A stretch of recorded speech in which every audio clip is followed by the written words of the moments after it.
Before we dive into the main topic, please take a moment to subscribe, turn on the notification bell, like this video, and leave a comment to support the channel. Your engagement truly helps. Welcome to the debate. Today, we are stepping into a really fascinating intersection of psychology, culture, and logic. We are dissecting superstitions. For centuries, humans have engaged in these rituals that seem to defy all rationality, avoiding black cats, knocking on wood, wearing a lucky charm. But are these merely quirks of the past, or do they serve a vital, ongoing function in the human experience? It's a fantastic subject because it sits right at this fault line of how we process reality. On one side, you have this deep human desire for patterns, for meaning, and frankly, for control. And on the other side, you have the cold, hard reality of, well, randomness and probability. And superstition is usually where those two just crash right into each other. Precisely. And that's the core question we're really grappling with today. Are these beliefs a psychological tool, a harmless, maybe even beneficial coping mechanism that allows us to navigate a chaotic world? Or are they a logical trap? Do they serve a rewarding function by letting us put our soul into something? Or are they just baseless beliefs that end up having a domineering effect on our rationality? Well, I think it's probably clear that I view them as a pretty misleading mindset. But I do want to be fair here. It's a complex topic. I am genuinely interested to hear how you justify them, not just as cultural artifacts, but as functional tools for a modern thinking person. Okay, so my perspective here is that superstitions are, in fact, satisfying tools. I'm going to argue that they help people navigate uncertainty and neutralize anxiety in a way that, well, pure logic sometimes just can't. They aren't necessarily about bad physics. They're about good psychology. And I'll be arguing that superstitions represent a fundamental error in thinking. They are, for me, a bad omen for our critical faculties because they rely entirely on believing the unbelievable. When we indulge in these rituals, we're not just playing a game, we are actively training our brains to see connections that simply do not exist, which I believe is dangerous. Let's begin then with the position that belief has a function. I see why you might think that superstition is just error, but let me offer a different perspective. Human beings are pattern-seeking creatures. We just naturally seek explanation in a world that is often random and, frankly, terrifying. So when we look at a practitioner of these rituals, someone who carries a lucky coin or performs a specific routine before a big event, we aren't necessarily seeing someone who believes in magic in the, literal sense. Okay, then what are we saying? Because to me, it looks an awful lot like someone trying to hack reality with a cheat code that doesn't work. What we're seeing is someone attempting to claim a sense of agency. This is all about the psychological concept of the locus of control.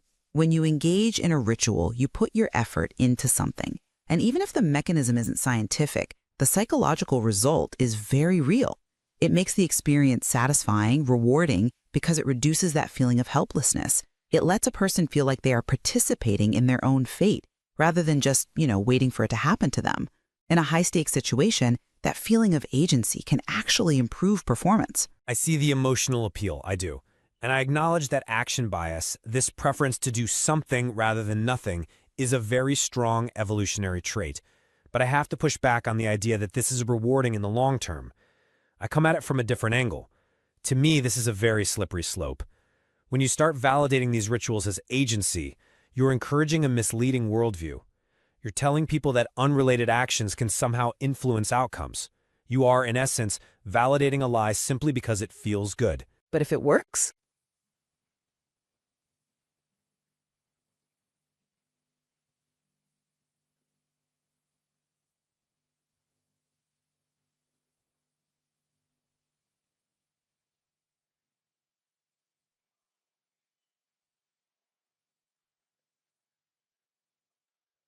If it works, if it lowers their blood pressure, or if it gives a quarterback the confidence to make the throw, does the mechanism really matter? If the placebo effect yields a real result, isn't that a valid tool? It matters because truth matters. Relying on a talisman or living in fear of a curse is fundamentally a baseless belief. It disconnects you from reality. The non-practitioner, the person who walks under the ladder without even flinching, is the only one seeing the world clearly. They navigate life without this attitude that unseen, unprovable forces are determining their fate. That clarity, that ability to assess risk based on data rather than omens, that is worth far more than the temporary comfort of a ritual. I'm not entirely convinced by that because I think it ignores the human condition. We are not robots processing data streams. We feel anxiety, we feel dread, and that brings me to my first core point, the role of superstition as a coping mechanism in the face of the uncontrollable. I'm listening. How do you see this coping mechanism functioning without it becoming, pathological? Life is just full of variables we cannot control. The weather, the stock market, the health of a loved one. When logic says there is nothing you can do, the brain panics. We aren't wired to just sit still in the face of danger. Superstitions help to cancel out that fear. They neutralize the paralysis of anxiety. For example, consider the idea that you can help somebody superstitiously. Perhaps you can't physically be with a sick relative, but lighting a candle or praying or wearing a specific color makes you feel like you are doing something. But you aren't doing something. That's the tragedy of it. You are performing a pantomime of help. You're doing something for yourselves. And I would argue for the connection between you and that person. You are managing your own stress so you don't collapse. When someone feels they might hold themselves responsible for something totally out of their control, like a car accident or a sudden illness, that guilt can be absolutely crushing.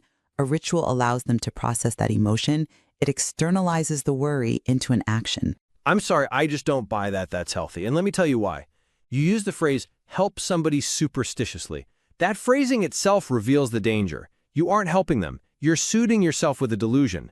If you think you can protect somebody from the evil eye by performing a ritual, you're either failing to take real, practical actions that might actually help, or you're agonizing over things you truly cannot change. But sometimes there are no practical actions left to take.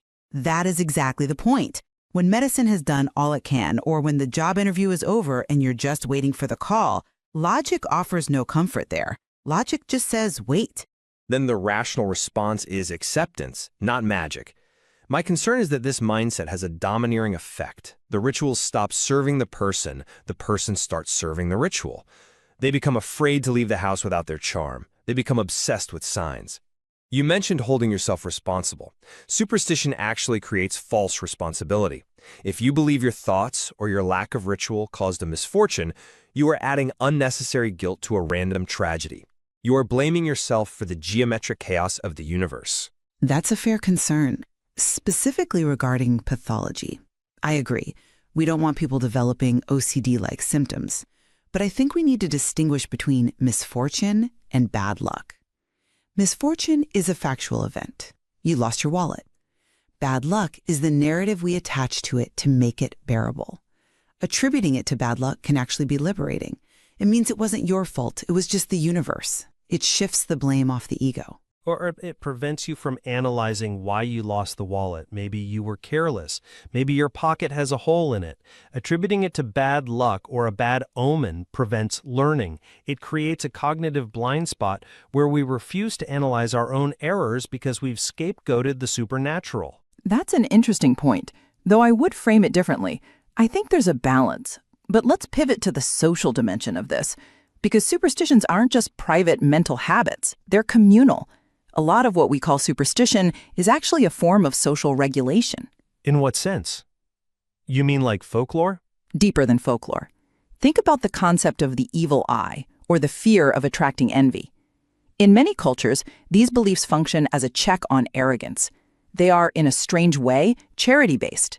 If you have great success, you are encouraged to be modest, to share, to not flaunt it, because you don't want to attract negative energy or the eye from others. So you're saying superstition enforces humility? That it's a kind of primitive form of social leveling? Exactly. It forces you to acknowledge that your success isn't just about your brilliance. It's fragile. It encourages people to avoid hubris. If I believe that bragging about my new car will attract a jinx, I'm more likely to be humble and perhaps even generous to ward off that envy. It keeps the tribe cohesive. That's a compelling argument from an anthropological standpoint. But have you considered the toxicity that comes with that in the modern world? The concept of the evil eye isn't just about modesty, it's about paranoia. It implies that your neighbors are out to get you with their thoughts. It breeds suspicion. It creates a mindset where you are constantly looking over your shoulder. I think that paints a very grim picture of community. Well, look at the evidence. There's a modern example right from our source material about couples sharing a photo and being jinxed. We see this on social media all the time now. People are actually afraid to post a happy picture with their partner because they believe the very act of sharing their joy will jinx somebody, or rather, jinx the relationship itself. I have seen that. Don't post it, you'll jinx it. It's become quite common. Exactly. And this is where I argue it becomes a trap. Instead of celebrating love or a happy moment, people are stifling their joy out of fear of an imaginary mechanism. They believe that sharing a photo will somehow cause the relationship to fail. That is not modesty, that is fear. It prevents people from connecting because they're afraid of being jinxed. It turns social media, which should be a place of connection, into a minefield of potential curses. I see it differently. I think that hesitation to post, that fear of the jinx, is actually an intuitive understanding that oversharing can dilute the intimacy of a relationship. The superstition is just the vocabulary they use to explain a valid psychological feeling, that something should be kept private to remain sacred. Or maybe they intuitively understand that by broadcasting happiness, they are inviting comparison and judgment, which puts stress on the relationship. You are being very generous with your interpretation. You're turning every irrational fear into a hidden wisdom. But I think there is a simpler, more logical explanation for the couple's photo jinx. It's just regression to the mean. Explain that for the listeners. You usually post a photo when you are at your absolute happiest, the peak of the relationship. Well, statistically, after a peak, things tend to settle down or regress toward the average. So if you post at the peak, the next thing that happens is likely some kind of decline. People blame the photo, the superstition, but really, it's just probability. A jinx implies a causal link between an unrelated action and a result. That link just doesn't exist. Believing it does limits your life. But does it limit life or does it add texture to it? This brings us to the idea of true superstitions. True superstitions? That sounds like a complete oxymoron. How can a superstition be true? It's a phrase from the material that I find fascinating. It suggests that some superstitions have so much cultural weight and history that they become a reality of their own. Even if they're scientifically false, they are culturally true. Take the idea of sacrifice, giving up something, time, effort, a valued object, to ensure a good outcome. Sacrifice has economic or social value, sure. If I sacrifice my weekend to study, I get better grades. That's cause and effect. But superstitious sacrifice? Throwing a coin in a fountain? It provides psychological relief. When you make a sacrifice, say, giving up a favorite food before a big exam, you are telling yourself, I have paid the price for success. It boosts confidence. It allows you to put your soul into something. The ritual is the vessel for your commitment. It signals to your own subconscious that you are serious. I acknowledge the placebo effect is real, but I reject the term true in this context. It legitimizes a flaw in reasoning. Seeking explanation through these means is frankly lazy thinking. It is easier to burn sage than to analyze the root cause of your anxiety. It's easier to wear a talisman than to accept that the world is indifferent to your desires. Is it lazy or is it efficient? If burning sage calms you down enough to focus on your work, it was an efficient use of time. If a baseball player tapping the plate 3 times helps him focus on the ball, it's a valid performance hack. It is relying on believing the unbelievable. You are engaging in a fantasy, and while that fantasy might be comforting in the short term, it leaves you ill-equipped for reality in the long term. If you believe you failed because you didn't perform the ritual, you aren't looking at your actual performance. You are stuck in a loop of magical thinking. You are essentially outsourcing your critical thinking to a trinket. I'd argue that even the most rational expert is fallible. We all have rituals. Maybe you don't call them superstitions, maybe you call them routines or best practices. But we all do things to try and impose order on chaos. The practitioner just admits it more openly. There is a vast difference between a routine like stretching before a run because it warms up your muscles and a superstition like wearing lucky socks because you think the socks control your speed. One is based on cause and effect, the other is a baseless belief. We have to maintain that distinction. If we blur that line, we lose our ability to solve real problems because we're too busy managing our imaginary ones. And I would frame it differently.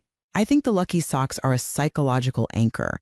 If you believe they make you faster, you might actually run faster due to increased confidence.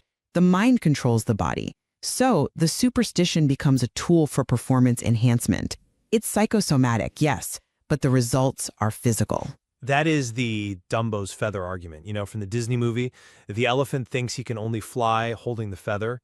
You're arguing we should just let people keep the feather. And you are arguing we should snatch it away while they are midair. I am arguing we should teach them they can fly without it.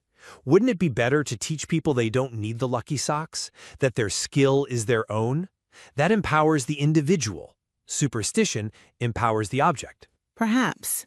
But stripping away that feather before they're ready might just make them crash. Superstitions are a kind of safety net for the mind. They help us neutralize the terror of the unknown until we're strong enough to face it naked. Or they just keep us as children, afraid of the dark, needing a nightlight that doesn't actually stop the monsters. We have covered a lot of ground here. We've looked at the function of anxiety, the social dynamics of envy and jinxes, and the very nature of belief itself. We have. And while I appreciate the rigor you bring to the table, I remain convinced that there is utility in the irrational. And I remain skeptical that the utility outweighs the cost to truth. So, to summarize my position, I believe that while superstitions may not be scientifically accurate, they are deeply human. They're satisfying. They serve as a necessary coping mechanism that helps us navigate a world full of misfortune. They allow us to feel we can protect ourselves and the people we love. They're a way to put your effort into something when all other avenues are closed. We shouldn't be so quick to strip away the things that help people sleep at night. And to summarize my view, we must guard against baseless beliefs. A rational attitude is superior to the fear of a bad omen. Relying on rituals has a domineering effect on our lives, creating anxiety where there should be none, like the fear of being jinxed by a photograph.